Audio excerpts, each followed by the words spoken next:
Hi friends, नमस्कार। श्री सत्यनारायण भगवान का कथा का मैं तीसरा अध्याय सुनाने जा रही हूँ। तो आइए सुनते हैं। श्री सूत जी बोले, श्रेष्ठ मुनियों, अब मैं पुनः आगे की कथा कहूँगा। आप लोग ध्यान से सुने। प्राचीन काल में उत्कामुख नाम का एक राजा रहता था। वह जितेंद्रिय, सत्यवादी तथा अत्यंत बुद्धिमान था। वह विद्वान राजा प्रतिदिन देवालय जाता और धन देकर संतुष्ट करता था।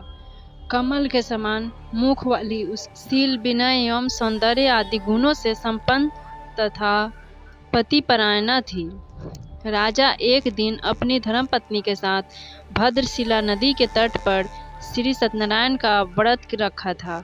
उसी समय व्यापार के अनेक प्रकार की पुष्काल एक साधु नाम का बनिया वहां आया।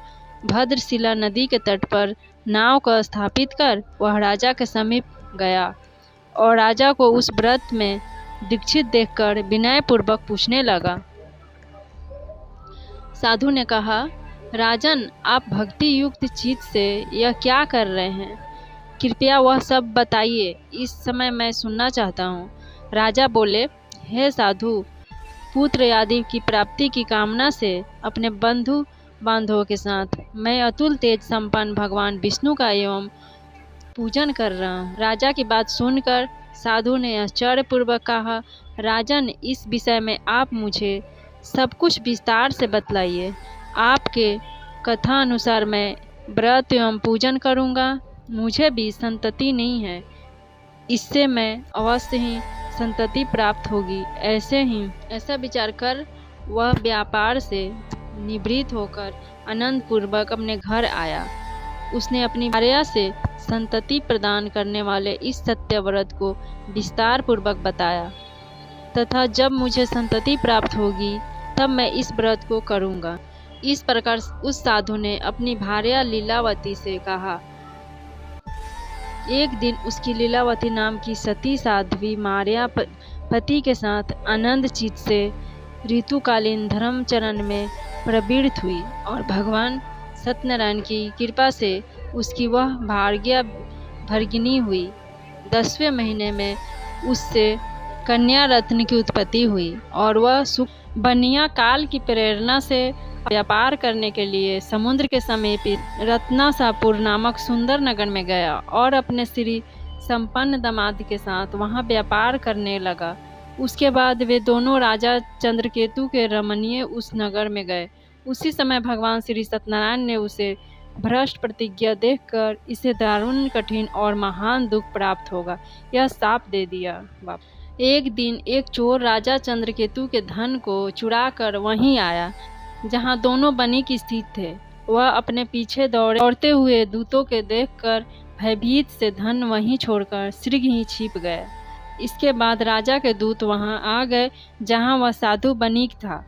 वहां राजा के धन को देखकर वे दूत उन दोनों बनिक पुत्रों को बांध कर ले गए और हर्षपूर्वक दौड़ाते हुए राजा से बोले, प्रभु, हम 2 चोर पकड़ लाए हैं। इन्हें देखकर आप आज्ञा दे। राजा की आज्ञा से दोनों सिर ही दृढ़तापूर्वक बांधकर बिना विचार किए महान कारागार में डाल दे। भगवान सत्यदेव की माया से किसी ने उन दोनों की बात नहीं सुनी और राजा चंद्रकेतु ने उन दोनों का धन भी ले लिया। भगवान के शाप से बनिक के घर में उसकी भार्या भी अत्यंत दुखित हो गई और उनके घर में सारा का सारा जो धन था वह चोर ने चुरा लिया। लीलावती शारीरिक तथा मानसिक पीड़ाओं से युक्त हो गई। भूख और प्यास से दुखी होकर अन्न की चिंता से दर दर भटकने लगी। कलावती कन्या भी भोजन के लिए इधर उधर भटकती। एक दिन भूख से पीड़ित कलावती एक के घर गई। वहां जाकर उसने श्री सत्यनारायण के व्रत पूजन को देखा। वहां बैठकर उसने कथा सुनी और वरदान मांगा। उसके बाद प्रसाद ग्रहण करके वह खुद रात होने पर घर आ गई। माता ने कलावती कन्या से प्रेम पूर्वक पूछा, पुत्री, रात में तुम कहाँ रुकी थी? तुम्हारे मन में क्या है? कलावती कन्या ने तुरंत माता से कहा, माँ, मैंने एक घर में मनोरथ प्रदान करने वाला व्रत देखा है। कन्या की उस बात को सुनकर वह बनिक की पत्नी व्रत करने को उद्धत हुई। और प्रसन्न मन से उस साध्वी ने बंधु बांधवों के साथ भगवान श्री सत्यनारायण का व्रत किया तथा इस प्रकार प्रार्थना की, भगवान आप हमारे पति एवं जमाता के अपराध को क्षमा करें, वे दोनों अपने घर शीघ्र आ जाएं। इस व्रत से भगवान सत्यनारायण पुनः संतुष्ट हो गए तथा उन्होंने नृप श्रेष्ठ चंद्रकेतु को स्वप्न दिखाया और स्वप्न में कहा, नृप श्रेष्ठ, प्रातःकाल दोनों वणिकों को छोड़ दो और वह सारा धन भी दे दो जो तुमने उनसे ही समय ले लिया है, अन्यथा राज एवं धन पुत्र सहित तुम्हारा सर्वनाश कर दूंगा।